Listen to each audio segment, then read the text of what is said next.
Hello, my name is Jess. Hello, I'm Sarah. I'm the granddaughter. I'm so sorry for your loss. We'd like to send our sincerest condolences to you Thank guys. you. Before we get started with this, tell me a little bit about your family. So we're just really close-knit. We all moved up here.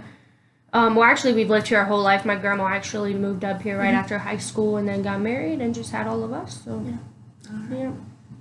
And your grandmother what was she like? So she was just really outgoing. She really liked nature and just making homemade things for the family. And she had a really close-knit group of friends that'll definitely miss her and just kind of that stuff. She was involved in a church and so. And how long was she in the nursing home for? So she was in hospice for a month. Oh. Yeah. I'm so sorry about that. All right, now this is what we call our obituary data sheet. And what it does is it outlines everything for us, and we get all this information not only for the obituary but for the death certificate. Okay. And what these death certificates are for, we get them from the state, and they can be used for Social Security, for any titles or loans or anything that she had, such as like a house or cars or anything. And those will kind of help you get the information that you need kind of from businesses as well. Okay. So we're going to start, and we'll just start easy. We'll go through this together. The full name. I know her name was Anne Marie, and it's A-N-N-E, M-A-R-I-E, and Rutledge. Can you spell that last name? Yes. Rutledge. I just like to double check and make sure I spell everything correctly. Now, her social security number. So it was 001 00 0001.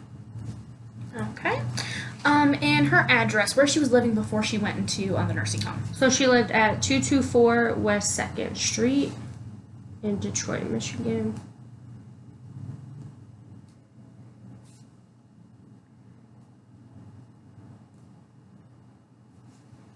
Alrighty, and her birthday. January 1st of 1920. And the place she was born. Pittsburgh, Pennsylvania.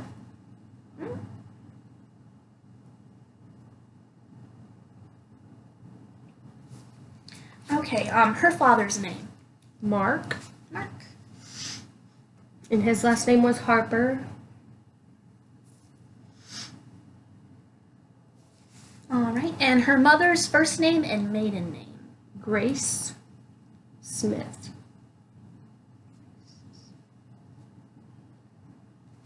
Alright, and you said that she has been a resident here for a long time? Yeah, right after high school, so around the 1940s. Okay.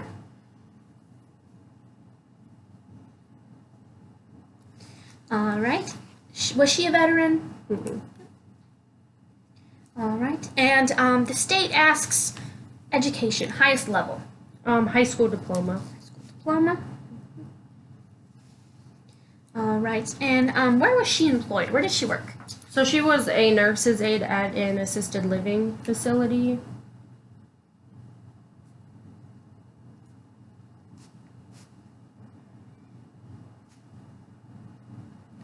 Alright, and memberships. Was she a part of anything? Any churches, groups? Yeah, so she's part of the Lutheran church. And then they had a garden club. So she was members of a group that her and a couple ladies put together. Aww. And her interests, hobbies, what did she like to do? So she definitely loved gardening. She had a beautiful garden in her front lawn. She liked knitting. She always knitted us such sweet gifts for the holidays. And then she liked her music and then just going to church and really just spending time with her friends and family.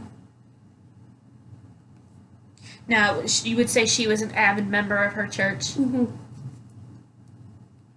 Every Sunday. That's awesome.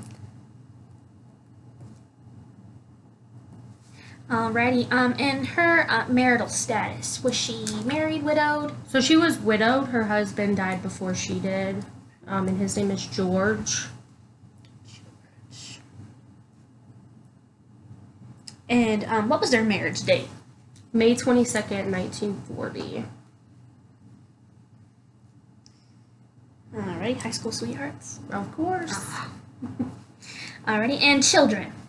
So she has 2 children, Amy and Elizabeth, and then they have the father's last name Harper.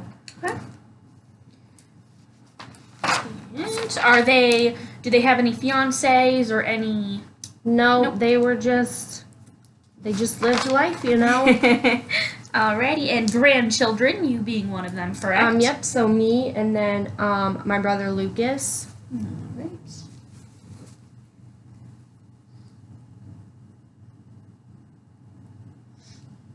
Alright, any great grandchildren? Nope, we don't have any. So Any living siblings? I think she still has a brother, Jeff. He's still in Pennsylvania. But yeah, just the one.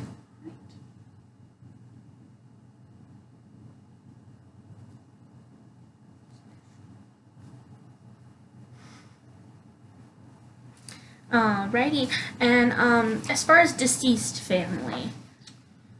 So she only had the brother, so I mean her parents Okay. are really the only.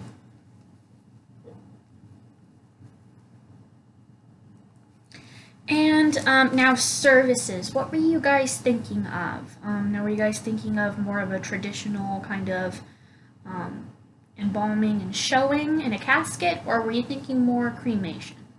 So I'm not sure the prices. I know cremation is probably a little cheaper, but I know she wanted to be buried next to her husband. So I think we're just gonna go with the regular The traditional? casket. Yep. Okay, yeah. So we'll do a traditional. All right. And were you guys thinking about calling hours before? Yeah, so probably, what are the general hours that people do? There's a couple of ways. Some people do it a couple of hours before the service on the same day, or you can do it as an evening calling hours on one day, and then the next morning you can have the service. It all kind of depends on which one works perfectly for you guys. Okay, probably the nightly one. Okay. Nightly calling hours, and then the funeral the next day. All right. And are we thinking about like 1-2 hours? Probably 2 sounds. Okay. Like a 4 to 6. Will 4 to 6 work? Yeah. 4 to 6. So a 4 to 6 in a day this week that would work for you. Probably probably Friday, and then we can bury her Saturday. Okay, yep, that's perfectly fine. So a 4 to 6 calling hours on Friday.